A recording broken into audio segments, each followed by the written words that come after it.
Hai, assalamualaikum warahmatullahi wabarakatuh. Selamat pagi, selamat sore, selamat siang, selamat malam. Di sini saya ingin mempresentasikan hasil proyek magang di Ubik ya, tepatnya di Malang tentang data science. Di sini sebelum saya ingin mempresentasikan, bolehlah saya berkenalan dulu untuk pemula. Adapun perkenalan tersebut saya mulai dengan pantun terlebih dahulu. Kura-kura berjalan pelan hampir saja ingin kutarik. Marilah kita berkenalan menambah teman sangatlah baik. Perkenalkan nama saya Dian Rizka Eskom, saya dari sekolah SMK Awal Karya Pembangunan AKP Galang. Tepatnya saya di situ menjadi guru RPL Kabupaten Deli Serdang, Provinsi Sumatera Utara. Nah, teman-teman semua, saya membuka sedikit ini tentang Ubik ya.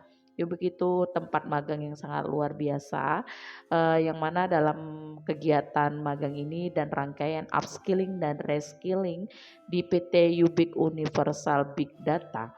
Adapun selama magang kurang lebih 1 minggu, banyak sekali pengalaman dan pelajaran yang didapat dalam magang ini, terutama kepada instruktur yang sangat luar biasa dan pembimbing yang sangat keren.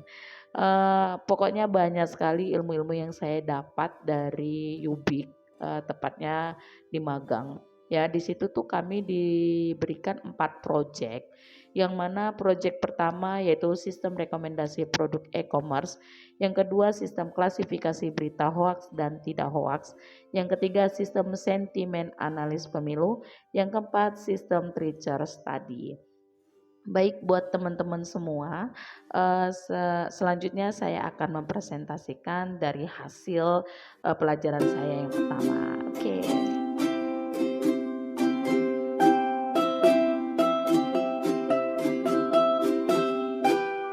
Baik, kita melanjutkan hasil dari saya sendiri, selesai saya magang di sana. Baik ya, kita tunggu dulu. Oke. Nah, di sini tuh kita masuk ke Google Colab ya. Langsung saja saya jelaskan di sini. Langkah pertama itu yaitu menghubungkan dengan Google Drive-nya, yang mana kita runkan terlebih dahulu. Setelah itu, setelah kita runkan, kita langsung mengambil dataset dari drive-nya, yang mana dataset dari drive-nya itu kita ada langkah yang di samping ini. Nih. Nah, langsung kita masukkan dan kita copy paste di sini. Oke ya. Nah, selanjutnya dia itu akan menampilkan hasil dari copy paste kita.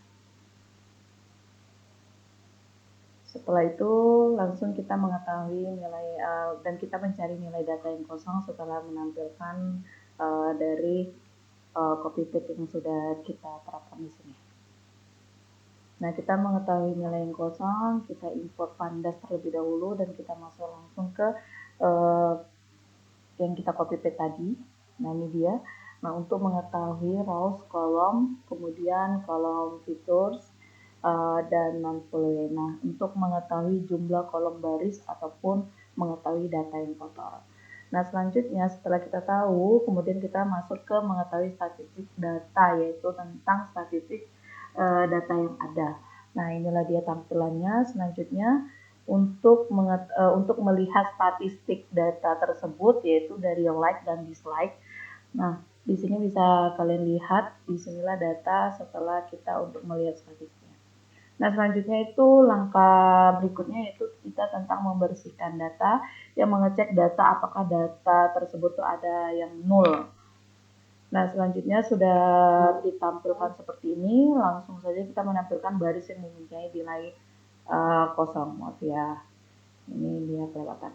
Oke, di sini kita menampilkan baris yang mempunyai nilai kosong, yaitu menampilkan data kolom selain kolom yang sudah dihapus. Nah, ini dia berikut tampilannya. Selanjutnya, langkah selanjutnya yaitu kita melihat ataupun dengan jumlah baris setelah dihapus. Nah, jumlah baris yang setelah dihapus itu tadi sekarang itu menjadi 96.392. Nah, selanjutnya kita langsung mempivot table biar jadi matrix, transform, ataupun modeling. Oke ya. Nah, di sini inisial vectorizer dan ekstraksi fitur dari deskripsi video. Nah, ini dia. Selanjutnya kita data video untuk melihat tabelnya. Nah, kemudian setelah itu kita lanjut ke mendapatkan rekomendasi video. Yang mana forms ke eskalannya ini seperti ini tampilannya. Nah, selanjutnya kita masuk ke video matrix, yang mana video matrix tersebut untuk mencari title ya atau menghapus title. Nah, kemudian untuk mencari rekomendasi dari video matrix tersebut. Nah, disinilah dia hasilnya, dan sekarang untuk rekomendasinya itu tentang titel dan deskripsi. Mungkin di tugas yang pertama ini sampai di sini dulu, proyek pertama sampai di sini dulu. Nanti kita akan melanjutkan di proyek yang kedua. Terima kasih.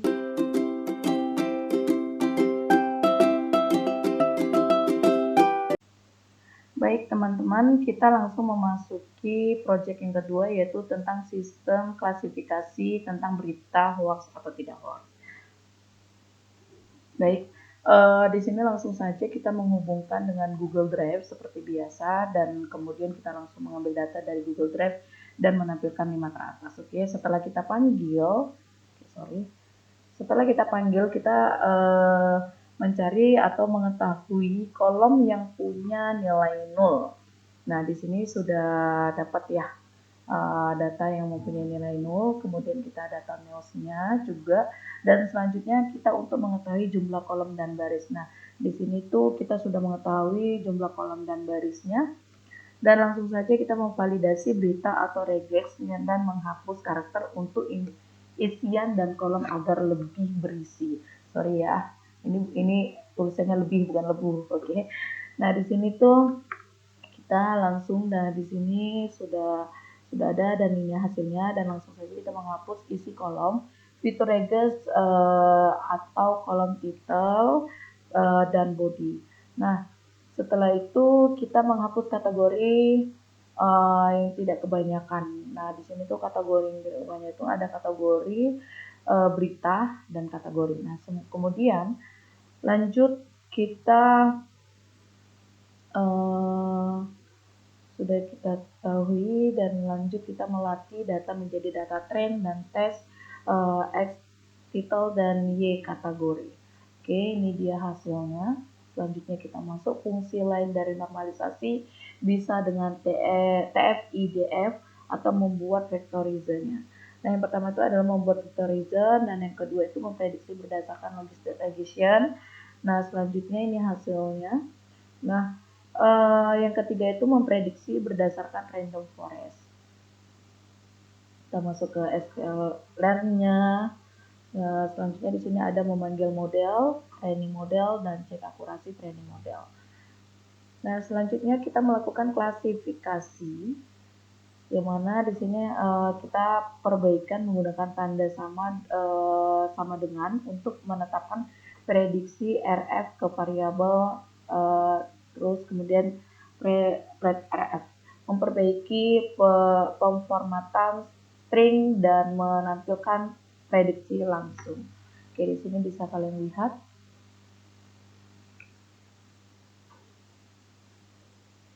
Oke, baik teman-teman, sorry ya agak, soalnya mouse-nya susah dijalankan. Nah, di sini dia hasilnya, hasil dari sistem klasifikasi berita hoax atau tidak hoax. Oke, mungkin di situ aja untuk proyek kedua, dan akan saya lanjutkan untuk proyek ketiga, yaitu tentang sistem sentimen analis pemilu.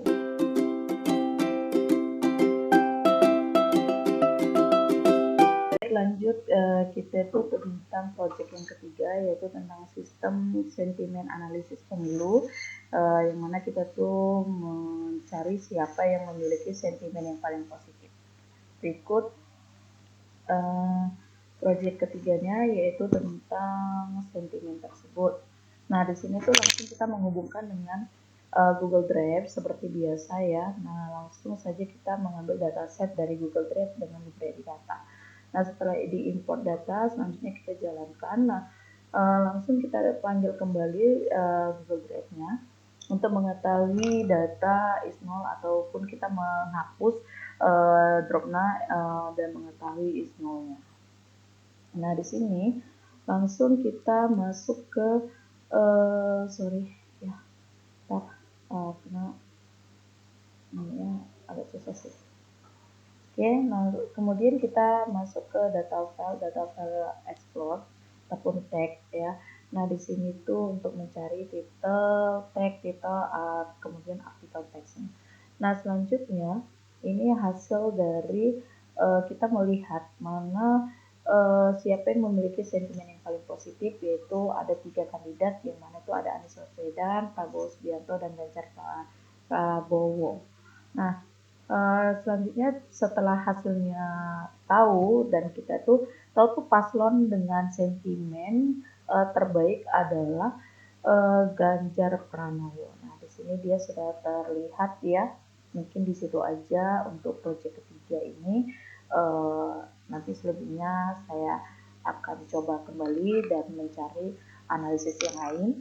Nah, kemudian kita tuh masuk ke analisis, kita masuk ke proyek yang keempat, yaitu tentang sistem Richter Study. Oke, terima kasih.